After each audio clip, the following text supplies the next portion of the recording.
Hey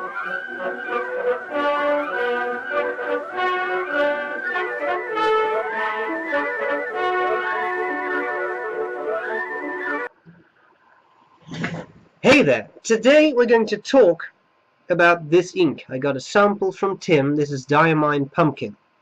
Today, as you have noticed probably, the professor is not here. He had something in Cambridge. I don't know, a conference or a symposium or something. I'm not absolutely sure. Something does smell a bit fishy here, though. Well, anyway, Diamine Pumpkin. It's an interesting ink. As I said, I got a sample from Tim. I had seen this ink. I placed it in my shopping cart a couple of times, and every time, for some reason, I didn't actually go through the purchase. I'm going to buy a bottle of this. This is a very intense orange. I absolutely love it.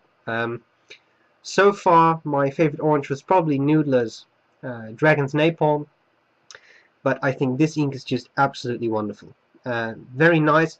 Don't expect a whole lot of shading, but it is intense. That's really the best way I can describe it. Intense and vibrant. So very, very interesting color. Sorry. There really is an odd smell here, like a bit like the sea, you know, a bit like well, anyway. So very interesting.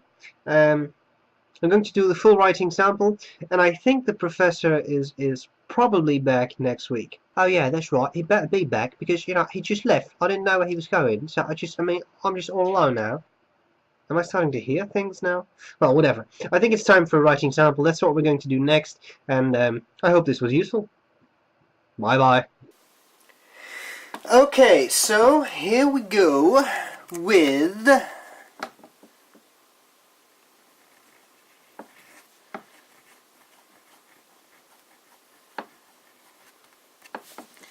Diamine Pumpkin, boy. It's actually just called Pumpkin. It's not really called Pumpkin Boy. Let's start with some fine writing.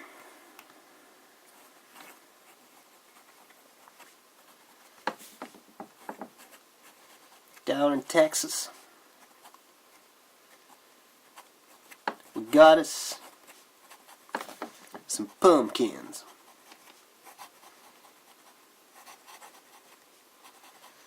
Not sure whether you knew that, but it's true, boy. Do Texans actually say boy all the time? I don't know. Stereotypes. Okay. Medium nib.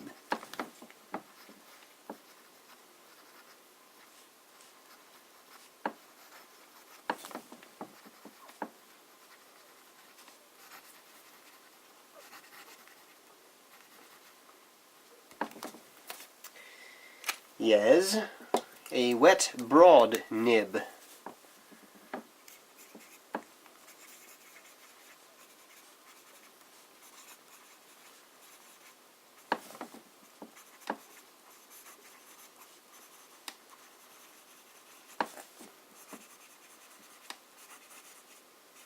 Pumpkins. And finally, italic.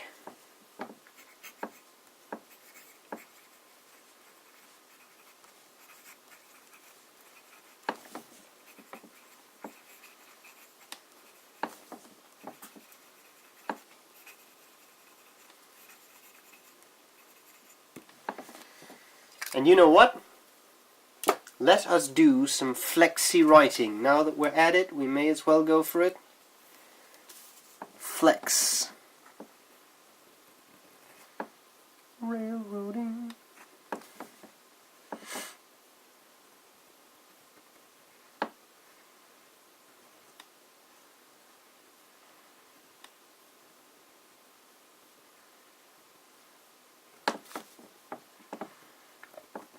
Isn't this the some football crew, the Texas Pumpkins? I think so.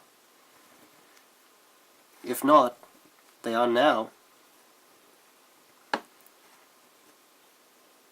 I played quarterback for the Texas Pumpkins. Right. Okay.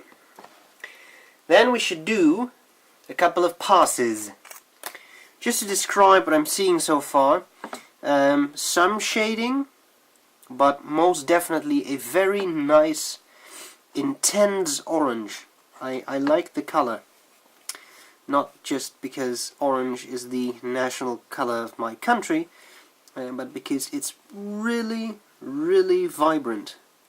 I'm not sure how well the camera picks this up, but I think it's doing a pretty good job. This is a really intense orange. It's not, I mean, I did Gerbin Orange Indien at some point in the Inkcyclopedia, which is quite dark. This is really bright. Very, very bright color. I absolutely love it. Okay, well, maybe we should do a couple of tests. Let's start simple. Let's start with some fat writing. Everybody ready for some fat writing?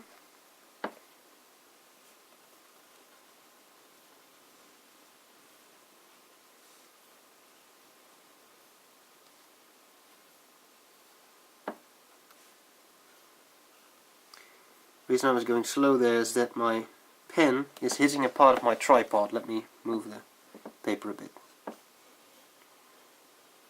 There we go.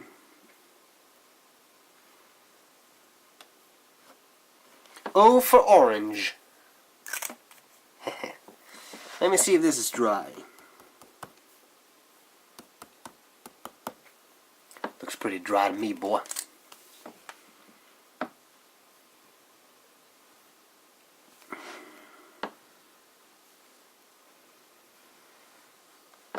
Okay. 2 passes. Then maybe I should do some regular writing with a medium nib.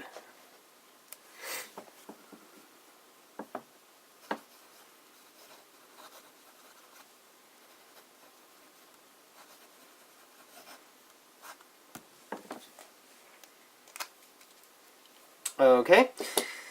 This probably needs a bit of waiting time to actually dry. So what I'm going to do, because this probably dries pretty quickly, yeah, let's just give that a second or two more. So, look at the intensity of the color. Very, very nice. I'm really seriously considering getting a full bottle of this stuff, because it's just such a really nice, intense color. Okay, how are we doing? That looks dry to me. So I say it's time for that sad moment, the eyedropper of death.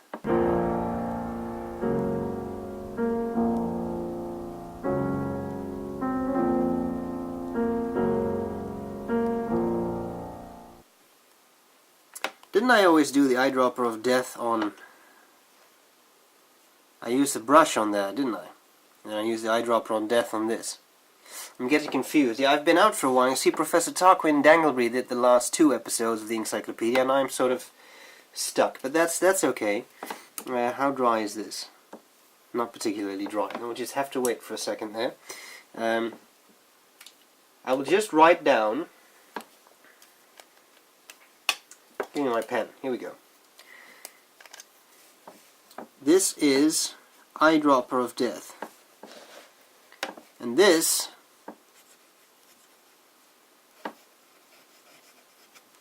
is the bastard brush. So what I'm doing now is just waiting for that to dry. In the meanwhile, maybe it's a good idea if we engage in that very moment you've all been waiting for, the Tardif test.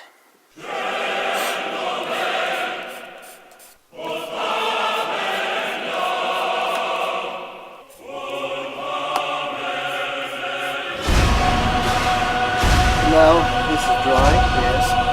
Here we go with the bastard brush.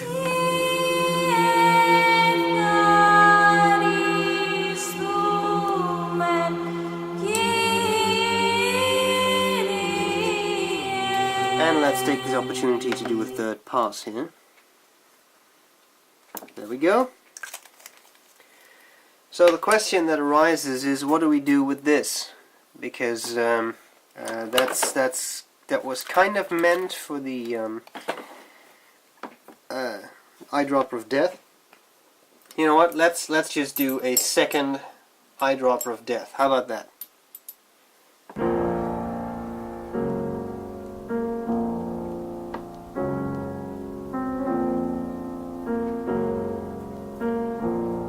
And we'll see what happens. Then I think we should get rid of some excess water.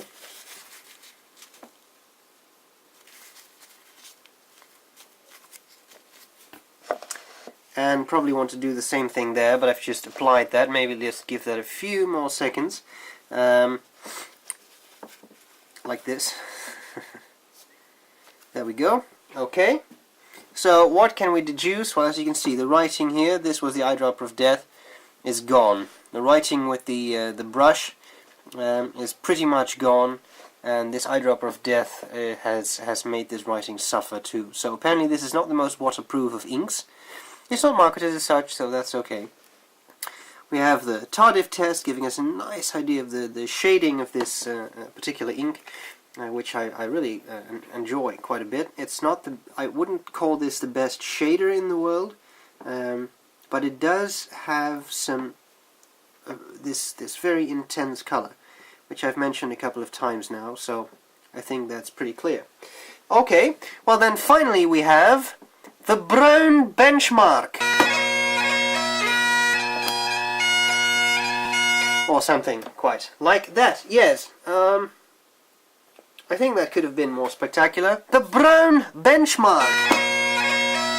We got a lot of benchmarks. So there we go. Yeah. Okay. We got brown benchmark in a lot of places now. I think we should start working on a scorecard for this ink, and then I will move to the Copier paper. Okay, we have cleaning. I have cleaned one pen that had this ink in there, and it didn't seem to be a particular issue to get it out. That was good. Then we have bleed through. Have to judge that later. We have color. Well, what color would this be? Maybe orange? I'm not absolutely sure, it's difficult. Shading. Well, there is some shading going on, as you can see here, but it is not the most pronounced in the world, even though I like it a lot. So I will just say shading is okay. Then we have flow. Well, flow is very good. Had very little railroading or anything, so happy about that. Then we have feathering. Feathering, we have to check later on the other paper too. There is none here, but that's Rhodia. And we have drying time, which I would say is good. It's not excessively wet or anything. And then we have waterproofness, which is in fact quite poor. Alright, let's switch papers. There was still a bit of brown benchmark right there. There we go. We just switch papers. I take this out. I love this artwork. And we start writing yet again.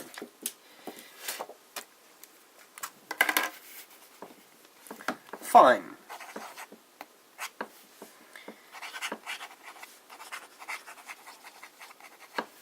The brown benchmark is trademarked.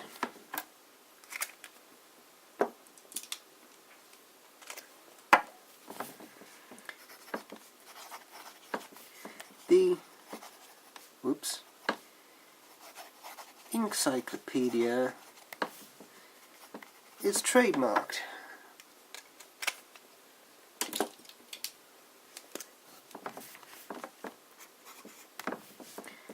In fact, SBRE Brown is trademarked.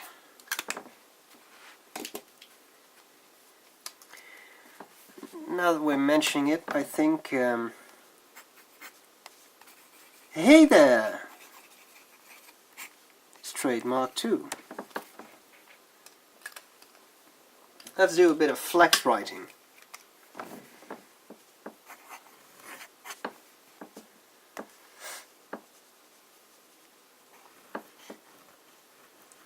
Yes, it's trademarked. It is now. How about a bit of fat writing?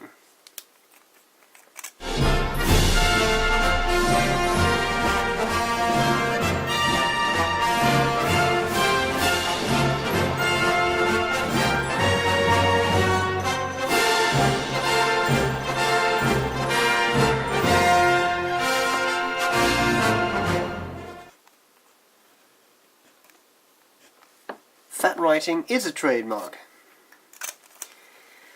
And then maybe let's just go for a bit of extra flex writing to see whether we can make this ink feather.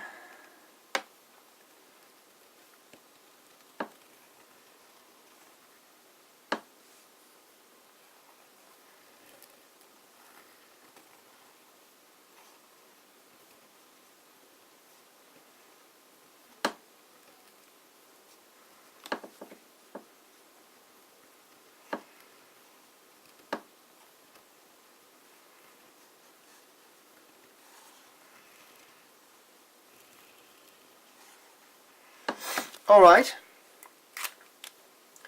Well, sorry, I hit the tripod. Let's see what we can conclude from this.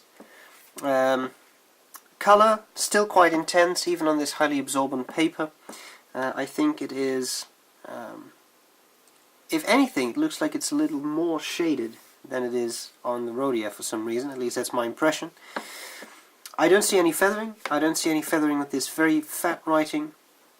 I don't see a whole lot of feathering in the flex writing, maybe a little bit there, but it all looks quite good, I would say. So, pretty nice. What about bleed through?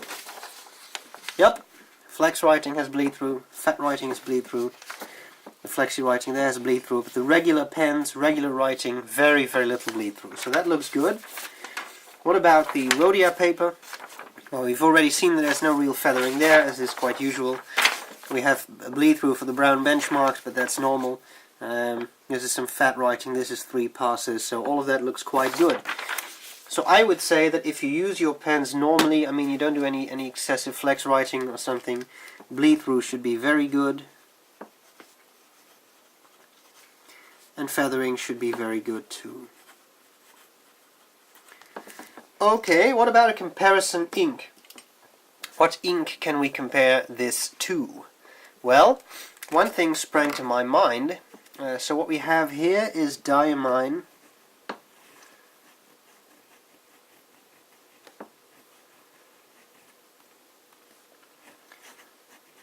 Pumpkin.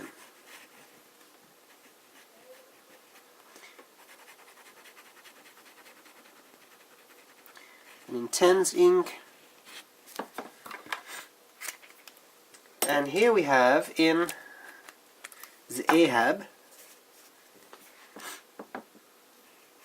if it writes, does it write? Yeah, it writes. You got some ink by Noodlers. It's Dragon's Napalm. I love the smell of Dragon's Napalm in the morning.